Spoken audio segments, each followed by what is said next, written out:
can't be too far in the. Yeah, how many people there are? All right, first question goes to Jessica. How would you make sure that senior citizen benefits last? I would make sure first that they have the right type of benefits. They would have everything that will help them in the long run. I would make sure they get it by trying to explain to different states and try to explain to all the governors and all of the representatives, the Republicans and Democrats, that they are entitled to some kind of benefits that will help them. I would try to speak for them, have a voice for them, make it better for them. Okay, next question is for Caitlin. Will the cost of Social Security rise to pay for more benefits / people?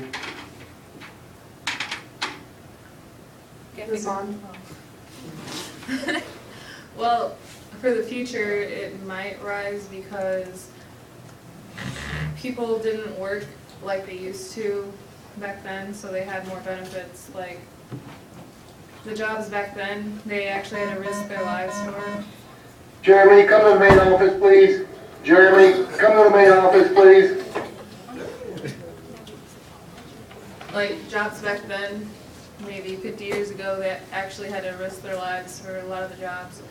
So their Social Security was more generous. Nowadays, a lot of people don't really have to risk their lives as much, so Social Security would be a lot lower. Okay. Next question is for Sam. How will you get a better return on your Social Security taxes? What do you mean? Like for your Social Security, like file for taxes, how would you plan to give them a better Social Security return?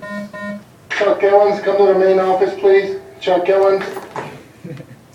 Okay, first up, they wouldn't get Social Security unless they were retired or like were injured so they couldn't work.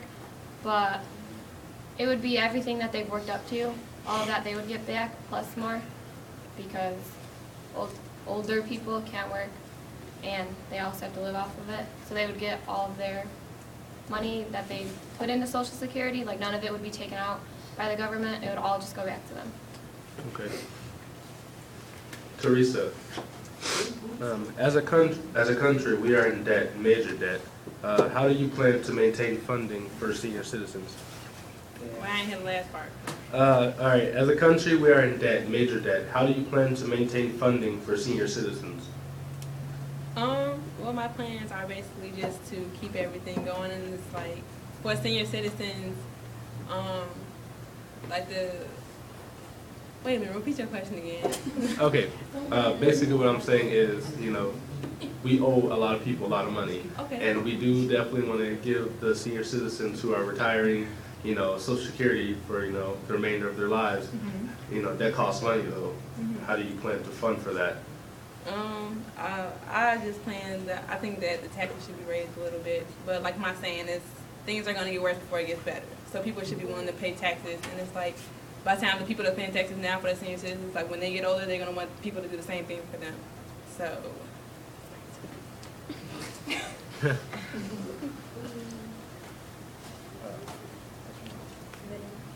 All right, Davinia, when someone passes on, how does the Social Security Administration know? Can you word that differently? Okay, basically, in the past, there's been like a lot of frauds where other family members would take their loved one's Social Security checks and continue to, cash them for an extended amount of time. How do you plan to prevent that from happening? Well, I feel as though if someone dies, that it should be recorded if they do get Social Security, and that when it does happen, they should be able to cut it off instead of it keep going on and being frauded by someone else in the family and the dead.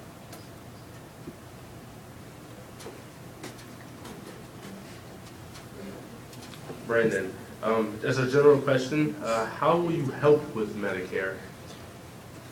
Can you elaborate on that? Like, what would you provide? Would you give like discounts somehow or something? Well, Normally, the older a person gets, the sicker they can get. So the older their birth certificate is, the more benefits they would have to get from it because they're getting more frail and they would need more Medicare. So the older one is, the more benefits they would get. Unlike a younger person who's normally healthy if they eat right and stay fit, and they won't get a lot of injuries unless they get into something more serious. So we have to provide something that's enough for a hospital bill, but yeah. I have Okay. input on that. Sure. Okay, with that, coming with that, hello, okay, just kidding. Coming with that, yes, you can have more benefits for the people that are younger, but not everybody is fit, not everybody can help if they get sick or not, whether they're older or not. So it should be for everyone, not just a certain, like, part of the ages. It shouldn't be an age group. It should be if you're an elderly person and if you're sick and you need it, then that should be provided for you. It shouldn't matter how old you are or how long you've been alive or how long you've been sick. It should be for everyone in every type of way. Okay. Caitlin, is it possible for citizens to get a discount on Medicare? Like, you mean if they were citizens of America? Yeah. Okay. Well, depending on if they're, like, rather than citizens or residents, I believe that residents should have the same benefits that citizens should.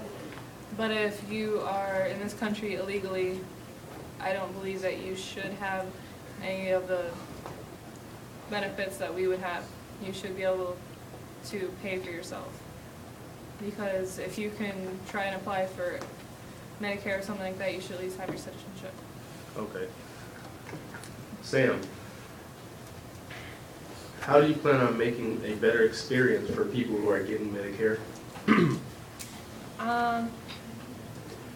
When people who have Medicare, like, need help or need, like, they have something wrong with them in specific, they're usually not allowed to go to any certain, like, hospital or somewhere for help, but I'll make it a choice. Like, if you need to go to, like, the best doctor or physician, you can go to it. You don't get strictly, like, they don't make you pick. Like that is worded wrong. If you need, like, the best doctor, you can go to it. Like, you don't just go to the people that they give you a list of because those are, like, cheaper. You can, like, go to whoever you need to go You're to. saying it's like very limited. Yeah, and it's not limited. That was a good word. Okay. Teresa, how could Social Security pay for more funeral costs with the passing of a loved one? Because Social Security only pays for about $255 for funeral costs. See, that's gonna have to change because anyways, like I'm saying, like you can't really help. Like people can't help, like, you know, how much money they make and things like that. So it's like I don't think it's fair. Like to me, everyone is equal. So everyone should have equal choices and all those other type of things. Like, you know what I'm trying to say? Yeah.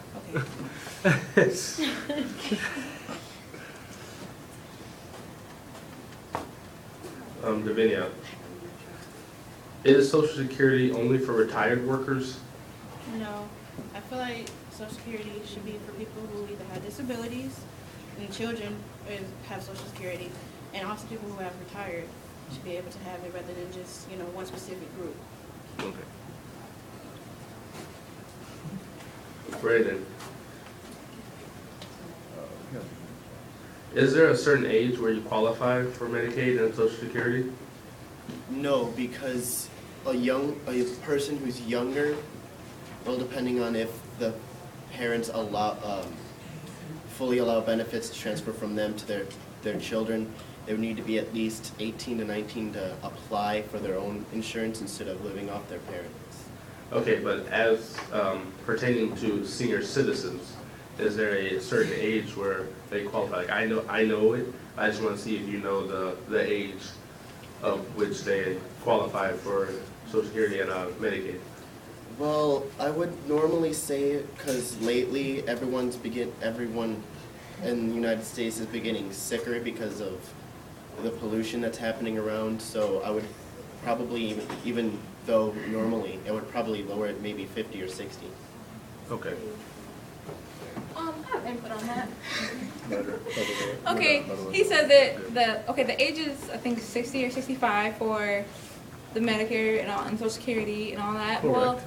with that, it shouldn't be limited to just 65 because you can't help if you're getting sick. And as Brand said, the pollution, I don't understand that, how do you get sick from pollution? But mostly our whole community and the whole population of citizens, they're not getting sick from pollution. They're getting unhealthy and sick from the diet they use, the things their habits, what they eat, what they're seeing, what they hear. Everything is affecting that person, which means if we get more Americans and citizens healthier, and we probably could prevent the next generations from getting sick and having to ask for more Social Security and having to ask for more Medicare. The healthier you are, the more you're not going to be sick. Okay. This concludes the president's debate. Thanks, guys. Got my points on. Let's go.